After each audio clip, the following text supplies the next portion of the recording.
Om Swastiastu, selamat pagi. Perkenalkan, saya Catherine dengan 3 digit terakhir 157. Izinkan kami dari SGDA 8 untuk mempresentasikan mengenai student project kami yang berjudul Risk Factors and Management of Foreigners Gangrene. Baik, sebelumnya berikut adalah anggota dan NIM dari SGDA 8. Selanjutnya, ini adalah daftar isi dari student project kami, pendahuluan, tinjauan, pustaka, dan juga penutup.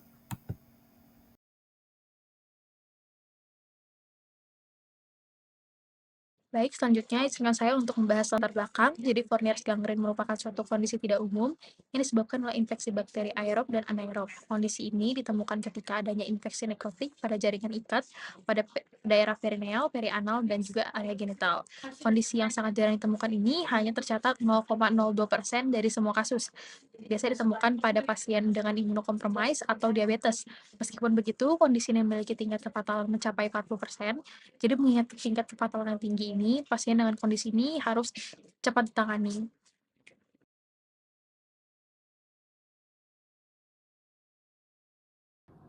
Baik, terima kasih. Izin melanjutkan. Perkenalkan, nama saya Made Hugo dan Putra Sokar dengan 3 digit 5Q231. Izin menjelaskan mengenai definisi dan klasifikasi dari gangren Fournier.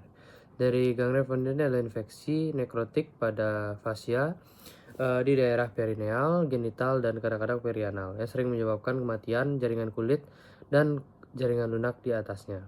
Secara sekunder, infeksi ini biasanya bersifat polimikrobial.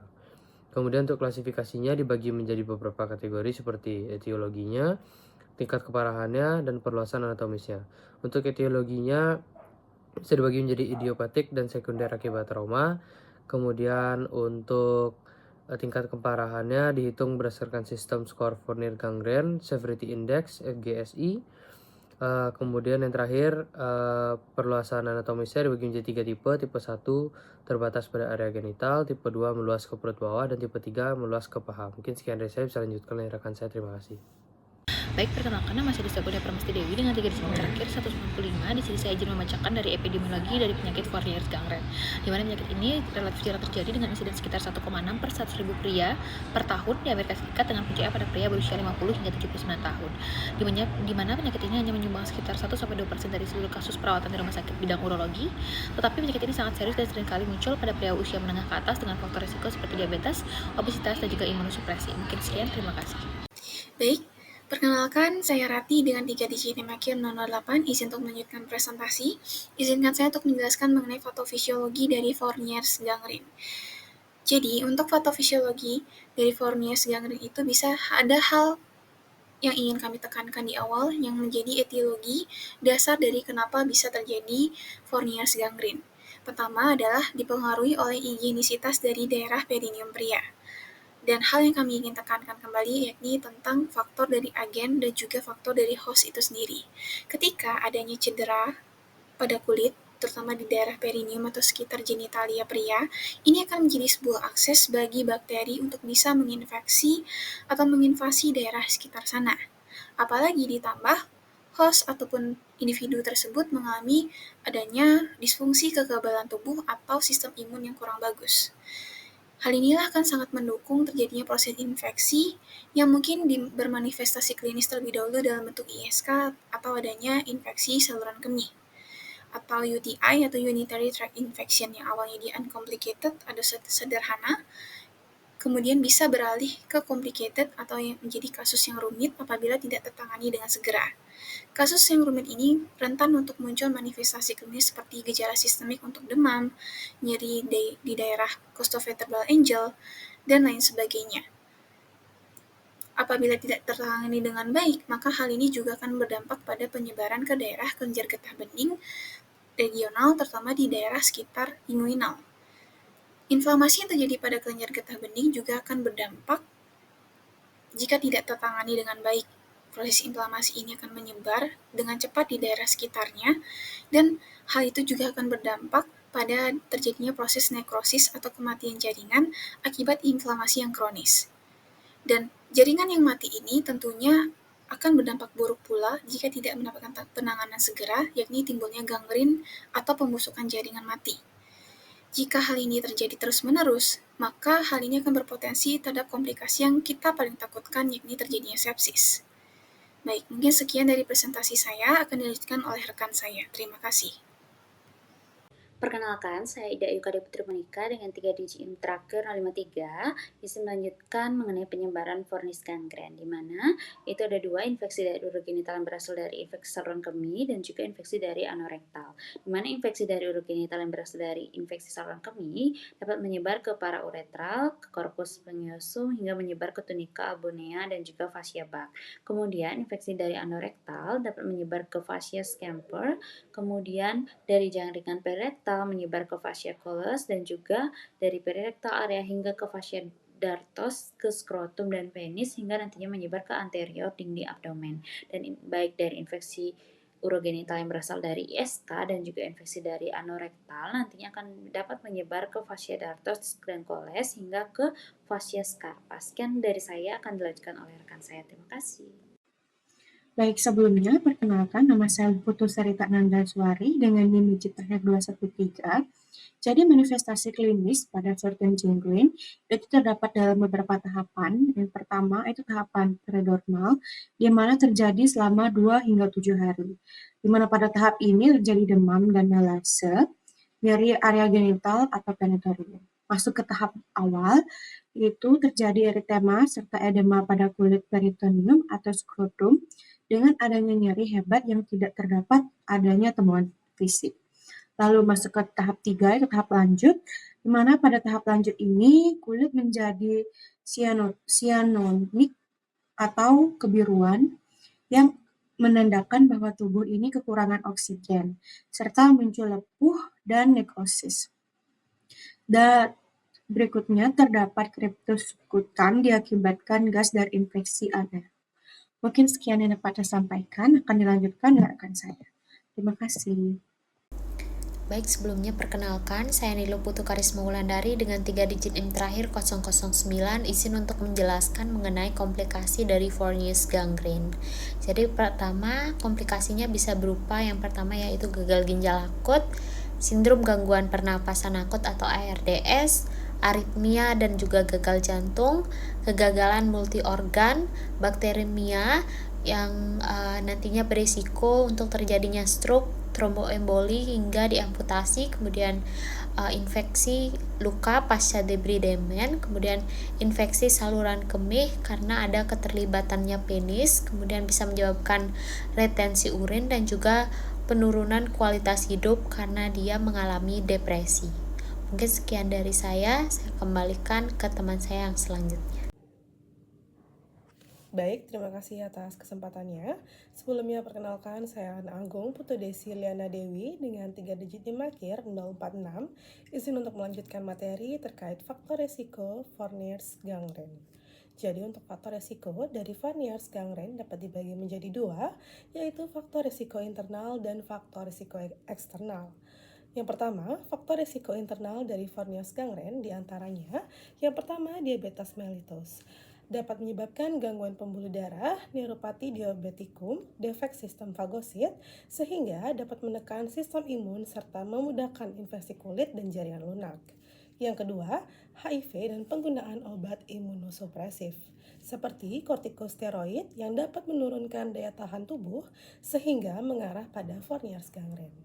Yang ketiga, usia yang terlalu muda atau terlalu tua, yakni memiliki sistem imun yang rendah sehingga menyulitkan pemulihan pada luka dan menyebabkan infeksi. Yang keempat, malignansi atau keganasan, apalagi disertai kemoterapi yang dapat secara langsung melemahkan sistem imun sehingga mempermudah invasi bakteri. Kemudian yang kelima, penyakit hati kronis yaitu sirosis hati yang menyebabkan penurunan protein darah, koagulopati, serta imunodefisiensi sekunder sehingga terjadi Fournier's gangrene. Lalu yang terakhir adalah malnutrisi yang menyebabkan kekurangan protein, vitamin C, dan zat besi sehingga menghambat penyembuhan luka serta melemahkan sistem imun dan lebih rentan terjadi nekrosis.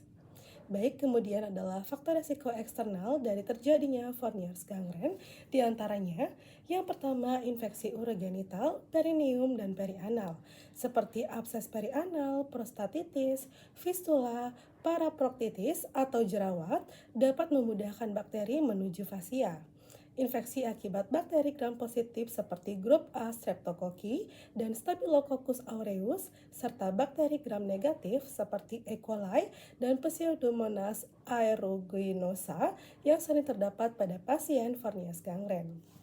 Kemudian yang kedua, manipulasi bedah pada area urogenital, perineum, dan perianal dapat memberikan risiko untuk melukai jaringan sehingga membuka jalan masuk bagi bakteri menuju ke dalam jaringan fasia dan menyebar dengan cepat. Lalu yang ketiga, cedera traumatik atau trauma lokal, khususnya pada area urogenital, perineum, ataupun perianal, misalnya tusukan atau gigitan yang menyebabkan akses bakteri ke jaringan subkutan hingga terjadi Fournier's gangren. Kemudian yang keempat, tindakan medis yaitu iatrogenik seperti pemasangan kateter, biopsi rektum atau prostat, operasi perianal, apalagi jika tidak steril hingga berakhir pada Fournier's gangren. Kemudian yang kelima, konsumsi alkohol yang berlebihan dan berkepanjangan dapat menurunkan daya tahan tubuh hingga timbul kerusakan hati dan gangguan metabolik yang berakhir pada Fournier's gangren. Kemudian yang terakhir, paparan lingkungan terinfeksi disertai kebersihan diri yang buruk, terutama pada pasien inkontinensia atau pasien dengan imobilisasi jangka panjang. Jika disertai kulit lembab dan kotor, juga dapat menurunkan pertahanan tubuh sehingga mempermudah pertumbuhan bakteri.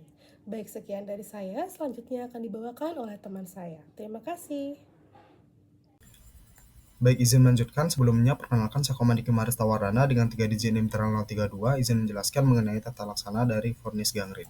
Jadi, Fournier's gangren itu merupakan suatu kondisi darurat medis dengan progresi yang cepat yang dapat menyebabkan sepsis hingga kematian, sehingga memerlukan penanganan yang segera mungkin dengan penanganan awalnya, yaitu dengan stabilisasi hemodinamik pasien.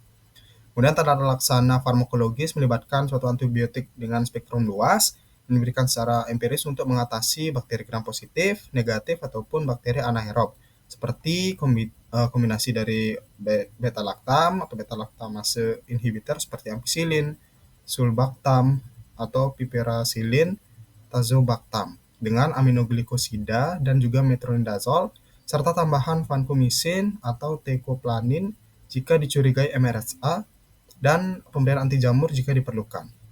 Kemudian setelah hasil kultur tersedia, maka antibiotik disesuaikan dengan hasil dari kultur tersebut.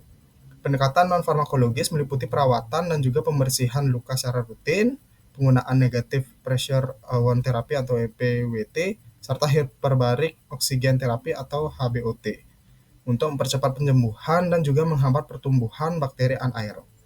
Intervensi pembedahan tetap menjadi penanganan utama dengan debridement jaringan nekrotik sesegera mungkin yang dapat diulang sampai bersih.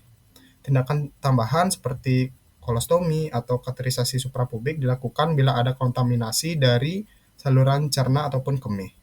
Setelah infeksi terkontrol dan juga kondisi pasien sudah stabil, maka dapat dilakukan rekonstruksi luka dengan penutupan primer, cangkok kulit, ataupun flap jaringan sesuai dengan luas, kedalaman defek, dan juga pertimbangan fungsional maupun kosmetik dari pasien.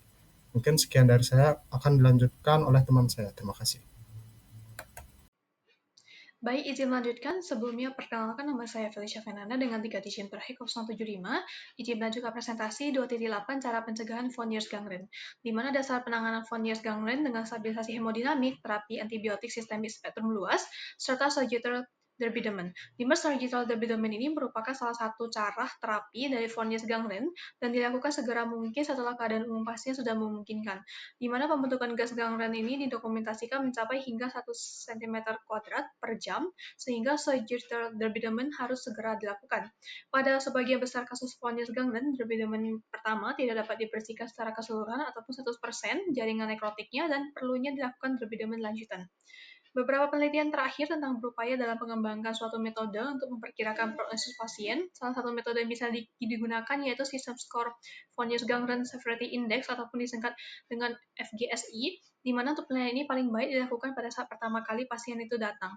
FGSI menjadi salah satu dari alternatif yang mudah dan objektif dalam menentukan prognosis pasien dari Von Gangrene. Kunci dari prognosis yang lebih baik adalah melalui tata laksana diagnosis dengan intervensi bedah sejak dini dan terapi antimikroba spesifik, pembalut, dan juga perawatan luka serta pengobatan penyakit ternyata pada pasien. Mungkin sekian dari presentasi saya lanjutkan kepada teman saya. Terima kasih.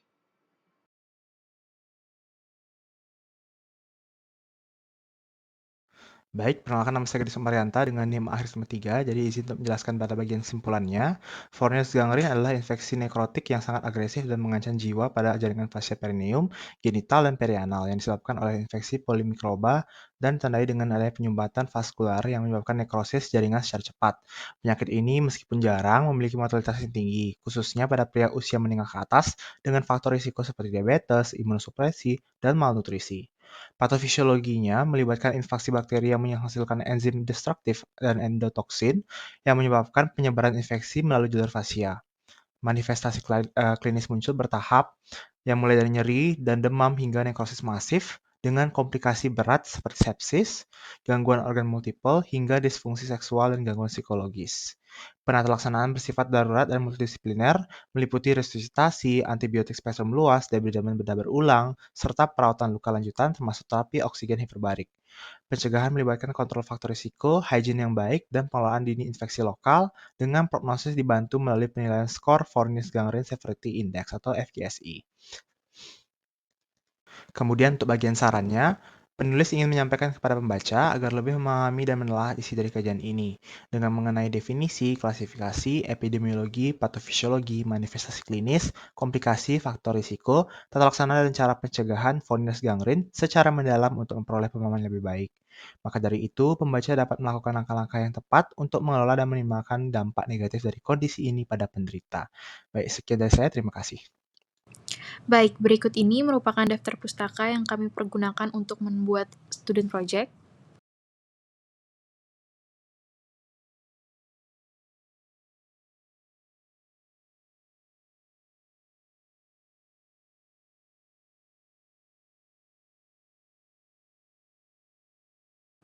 Baik, sekian presentasi dari SGDA 8 mengenai student project yang telah dibuat. Mohon maaf apabila ada salah kata yang kurang berkenan dan terima kasih.